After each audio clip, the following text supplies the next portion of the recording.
একদমই ঠিক। যেটা দেব বললো যে সবার আলাদা আলাদা সত্তা আছে। আমি বা স্বস্তিকা আমরা যখন আন্দোলনে অংশগ্রহণ করেছি, প্রতিবাদের জায়গায় মিছিলে রাস্তায় নেমেছি, সেটা আমাদের ইন্ডিভিজুয়াল সোশ্যাল এন্টিটি হিসেবে আমাদের কাজ। একই সাথে আমরা যখন প্রচার করেছি, যেটা মানুষের কাছে মনে হচ্ছে বিনোদন, সেটা আমাদের কাছে কাজ। ওটাই আমাদের অফিস, ওটাই আমাদের ডাক্তারের চেম্বার, ওটাই আমাদের উকিলের চেম্বার, ওটাই আমাদের মানে কর্পোরেট বিল্ডিং, ওটাই আমাদের সেক্টর 5। সো আমরা আমাদের কাজটাও করেছি, আমরা আমাদের ইন্ডিভিজুয়াল সোশ্যাল দায়িত্বটা পালন করেছি, দুটো একসাথেই করেছি। এটা এত মানুষ অবাক কেন হচ্ছেন আমি জানি না, কারণ এই শহর সবসময় এরকমই ছিল। এই শহর সবসময় মিটিং মিছিল এবং দৈনন্দিন জীবন একসাথে পাশাপাশি। আমি সেইভাবেই কলকাতায় বড় হয়েছি, আমি সেইভাবেই সলিল চৌধুরীর গান শুনেছি, যেখানে সলিল চৌধুরী একদিকে লতা মঙ্গেশকরের সঙ্গে প্রেমের গান গাচ্ছেন, অন্যদিকে আইপিটি এর প্রোটেস্ট গান গাচ্ছেন। একই স্টুডিও রেকর্ড হচ্ছে, একই মাইক্রোফোনে, অর্থাৎ একই গায়ক গায়িকা সকালের শিফটে প্রতিবাদের গান গাইছে, বিকেলের শিফটে প্রেমের গান গাইছে। সেখানে কোনো বিরোধ নেই, কোনোদিনই ছিল না। এই বিরোধটা আর্টিফিশিয়ালি ক্রিয়েট করা হচ্ছে টু সার্ভ সার্টেন এইমস। আর হোর্ডিং এর কথা যদি বলি, অফকোর্স দু ধরনের মানুষ এই নিয়ে বিতর্ক করেছেন। এক ধরনের মানুষ যাদের উদ্দেশ্য প্রণোদিত ভাবে বিতর্ক করেছেন, তাদের নিয়ে আমি কিছু বলছি না, তাদেরকে বলার দরকারও নেই, মানুষ সেটা বুঝতেই পেরেছেন। যারা জেনুইনলি ট্রিগার্ড হয়েছেন, সেই মানুষের সংখ্যা যদি একও হতো, আমার এমন একজন প্রডিউসার আছে যে রাতারাতি অতগুলো হোর্ডিং চেঞ্জ করে দেয়, সে ততটাই সেন্সিটিভ, সে ততটাই হিউম্যান। সো আমার মনে হয় আমরা সবাই বুঝতেই পেরেছি যে এরকম একজন মানুষ যদি at the helm of affairs এ থাকে, who cannot but have a film which is absolutely about the film and nothing else. Thank you, Srijata. Thank you. Next প্রশ্ন। এই তো ভালো ভালো প্রশ্ন হচ্ছে তো। শর্মিলা আজকে প্রশ্ন করবে না, ও ফোনটাই ধরে থাকবে।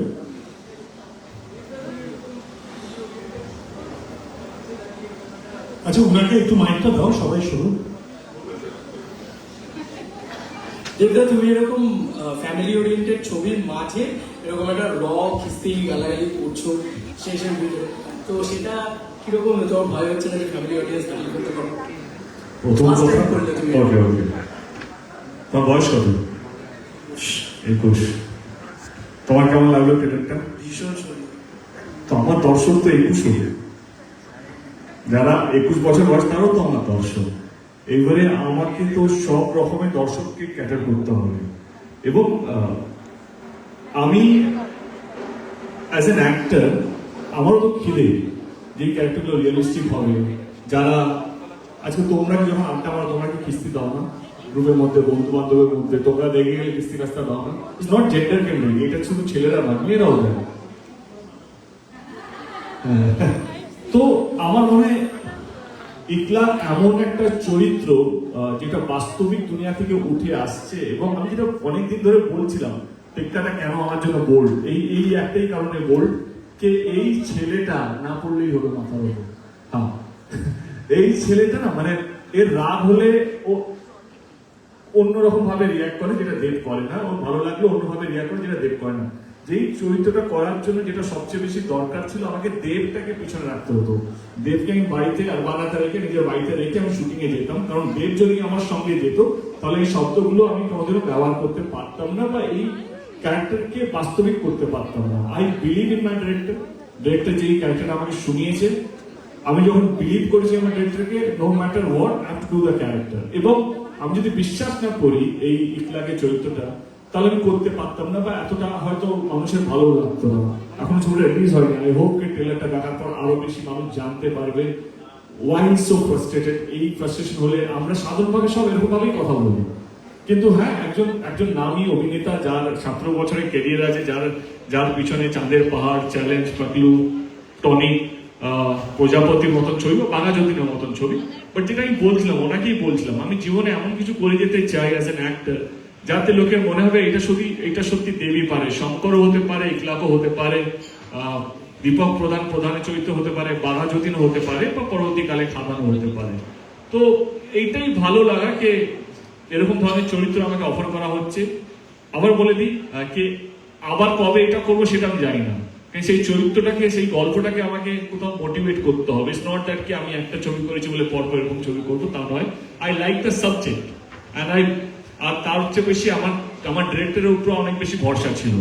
কে সৃজিত মুখার্জি যদি আমাকে এটা করায়, এই গল্পটা যদি ভাবে, তাহলে মানে আমার কিছু প্রশ্ন ছিল, সেই প্রশ্ন উত্তর উনি যখন দিতে পেরেছেন তখন আমাকে ওনাকে বিশ্বাস করা ছাড়া আর কোনো উপায় ছিল না। I believed in him and whatever you're seeing Iglak, I just trusted my director, simple as that. আরেকটা কথা আপনাদের জানিয়ে রাখি, থ্যাঙ্কস টু সৃজিত মুখার্জি, এই ছবিটা আমরা এ নয় ইউএ পেতে চলেছি। কারণ আমরা এই সমস্ত কিছু, কারণ আমরা লার্জার অডিয়েন্সের জন্য সমস্ত কিছু শব্দগুলো যেগুলো বিতর্কিত বা যেগুলো সেগুলোকে আমরা, আমাদের স্ক্রিনিং হয়ে গেছে, তারা একটা লিস্ট পাঠিয়েছে যে শব্দগুলোকে আমরা মিউট করব এবং এটা আমরা সবাইকে দেখাতে চাই। তো হলে যখন দেখবেন তো আপনারা ইউএ ভার্সনটাই দেখবেন, অনেকগুলো শব্দ হয়তো থাকবে। যা আচ্ছা তাহলে আর কি হলো? তখন হতাশ হবে। না বিপ চাই না। বিপ চাই না? ঠিক আছে, আমাদের কাছে সময় আছে, ভোট ফর ইট। যদি তাহলে একটা কাজ করি, আমরা সেন্সর বোর্ডে একটা মিছিলের ব্যবস্থা করি, জাস্টিস ফর টেক্কা। সবাই মিলে যাই, গিয়ে আমরা বলি যে আমাদের অডিয়েন্স এখন বড় হয়ে গেছে, তারা ওটিটিতে সারা পৃথিবীর নানান কাজ দেখেন, তারা জানেন যে প্রত্যেকটা গালাগালি বা কিস্তির একটা আর্থসামাজিক পরিপ্রেক্ষিত থাকে। সেই পরিপ্রেক্ষিতে যদি ব্যবহার করা যায়, সেটাও বাংলা ভাষার অংশ এবং সেটাও একটা সমাজের অংশ এবং আবেগ। সো এই ব্যাপারটা তাহলে আমরা এই পেটিশন একটা করে একটু সাইন নিতে হবে কয়েকটা।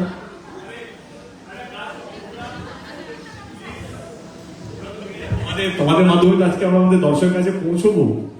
সোমবারে আমাদের সেন্সর সার্টিফিকেট হাতে পাওয়ার কথা ইউএ, আমরা যদি ডিউটিটা ডেলিভারি করি, যেই শব্দগুলো মিউট করে, এবারে তোমরা তোমাদের চ্যানেলের মাধ্যমে প্লিজ রিকোয়েস্ট করো যে দর্শক কি চাইছে, এ না ইউএ।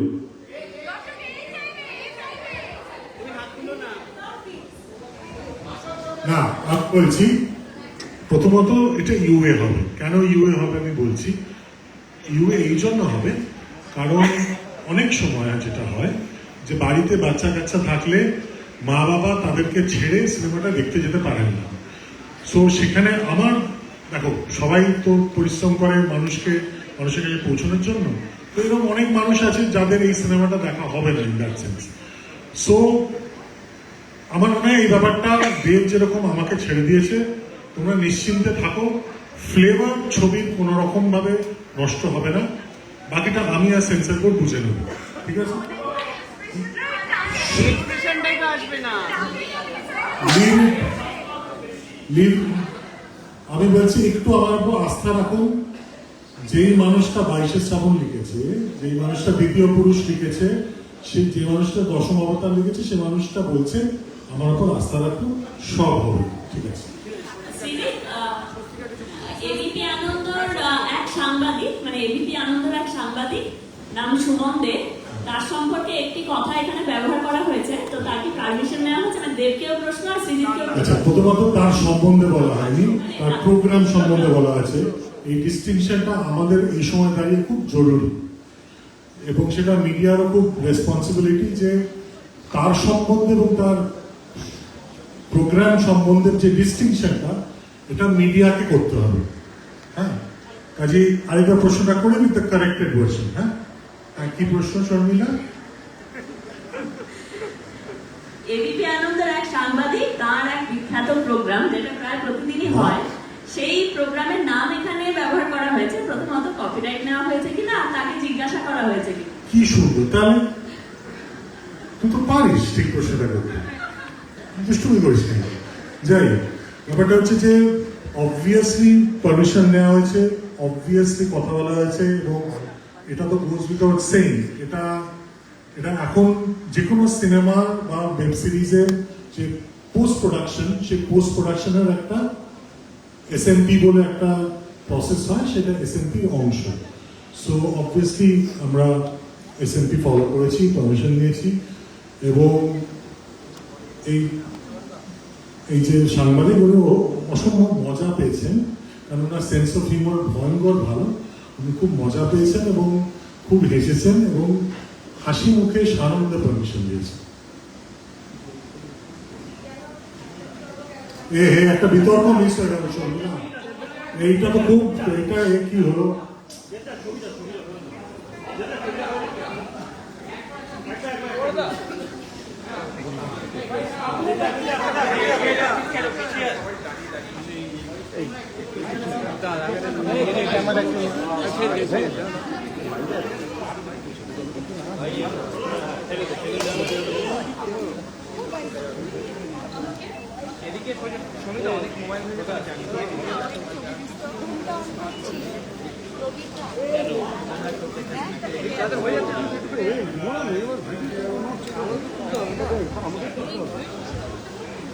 আচ্ছা, তাহলে আর কোনো প্রশ্ন আছে না? মোটামুটি প্রশ্ন,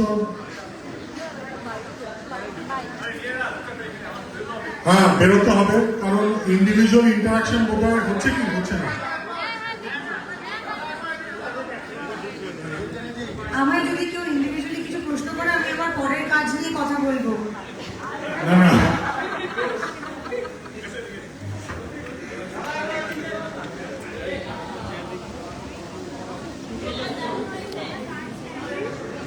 এ ক্যামেরা একটু ঢোকাসটা রে কি রে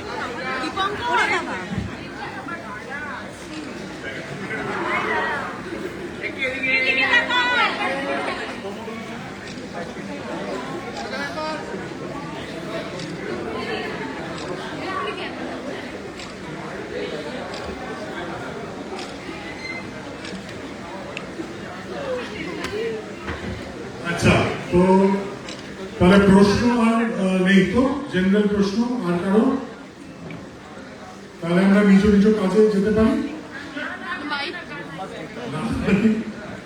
আচ্ছা আচ্ছা, হ্যাঁ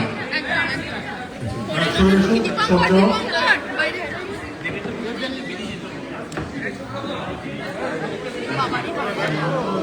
সবাই আমরা আগে করে নিই, ওখানেই দাদা, হ্যাঁ সামনে থেকেই করে দেবো।